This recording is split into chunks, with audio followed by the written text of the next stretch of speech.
Hello students, how are you? I think you all will be fine. Today I will teach you use of should have, would have and could have. तो सबसे पहले हम लोग देखेंगे use of should have। जब कोई भी कार्य पहले हो जाए और हम सोचें कि हमें ऐसा कर लेना चाहिए था, पास्ट में कोई वर्क हैपेंड हो चुका है और अब हम सोच रहे हैं कि हमें ऐसा कर लेना चाहिए था, उस सेंस में हम लोग should have का यूज करते हैं। For example, I should have listen to my mother, मुझे मेरी माँ की बात सुननी चाहिए थी।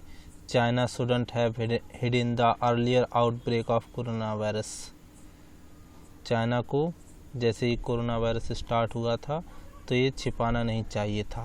ये सारी घटनाएं पास्ट में हो चुकी थी। My daughter should have told me the whole incident, मेरी पुत्री को मुझे पूरी घटना बता देनी चाहिए थी।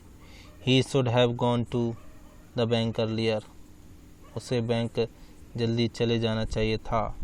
The Jamaati shouldn't have conducted the congregation, और जमातियों को ये कॉन्ग्रीगेशन मतलब ये जो धार्मिक सम्मेलन था ये नहीं कंडक्ट करना चाहिए था। इसके कंडक्ट करने का मतलब इसका आयोजन नहीं करना चाहिए था। और यूज ऑफ वुड हैव में would have, should have, could have तीनों में ही इंसिडेंट पास्ट में हैपेंड हो चुकी होती हैं, उसी के बारे में हम लोग ये तीनों ही यूजेज हमारे कंडीशनल सेंटेंसेस के जो थर्ड कंडीशनल होते हैं उसमें यूज किए जाते हैं। Would have, should have, could have, तो इसमें सारी घटना पास्ट में पहले से ही हो चुकी होती है और उसके बाद हम लोग विचार करते हैं कि अगर ऐसा हो जाता तो ऐसा कर लेते। If I had enough money I would have bought that dress, यदि मेरे पास पर्याप्त धन होता तो मैं वह ड्रेस खरीद लेता। If I had known the future I would have return home before lockdown, यदि मुझे पता होता भविष्य के बारे में तो मैं लॉकडाउन के पहले ही घर पहुंच जाता।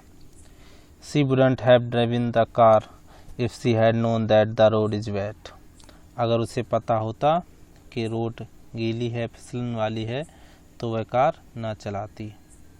If it had not been raining I would have return home tonight, अगर बरसात ना हो रही होती तो मैं रात को ही घर लौट आता।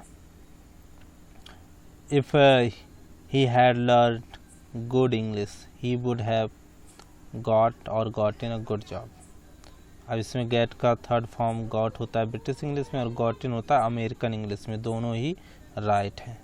अगर उसे अच्छी अंग्रेजी आती होती तो उसे एक अच्छी जॉब मिल जाती।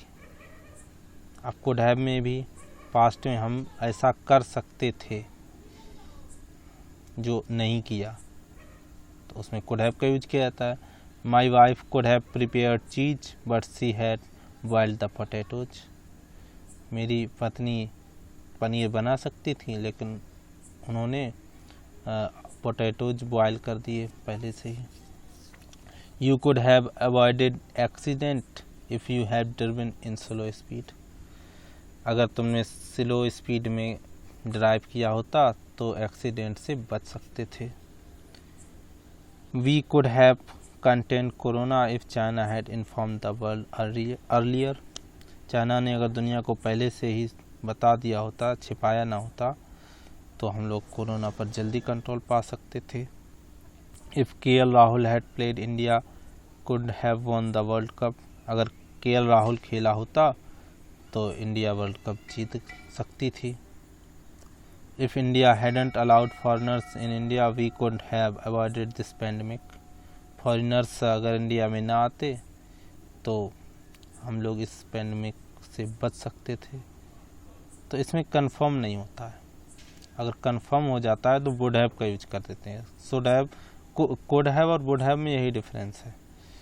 जैसे यहाँ पर आ जाए अगर कंफर्म होता कि राहुल के खेलने से इंडिया एकदम 100% जीत जाती, कंफर्म बात होती, तो यहाँ हम लोग यूज करते if KL Rahul had played India would have won the world cup, इसको हम हिंदी में बोलेंगे यदि केएल राहुल खेले होते तो इंडिया वर्ल्ड कप जीत जाती, और कुड हैव आ गया तो मतलब जीत सकती थी, ये डिफरेंस होता है। So I think students, you all have understood the difference between these three, and in the homework you have to write 5 sentences of each rules and practice speaking English. Thank you, best of luck, and have a nice day.